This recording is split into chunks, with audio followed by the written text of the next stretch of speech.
Mga kapuso, lauman tapo ang mapanganuro na kalangitan asin warak-warak na thunderstorms sa pirang parte kan Luzon huli sa nagdadanay na southwest monsoon o duros habagat. Sigun sa pag-asa, madaranin mapanganuro na panahon sa Palawan asin thunderstorms sa sulnupang parte kan Luzon ang duros habagat. May nanotaran man na cloud cluster o kumpul nin panganuron gikan sa easterlies.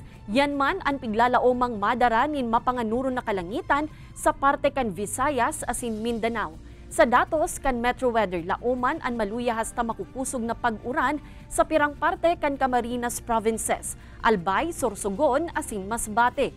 Pinag-iingat po ang gabos sa huma nin baha o landslide. Posible man ang warak-warak na pag-uuran, pagkikilat asin pagdaguldol sa iba pang parte kan nasyon.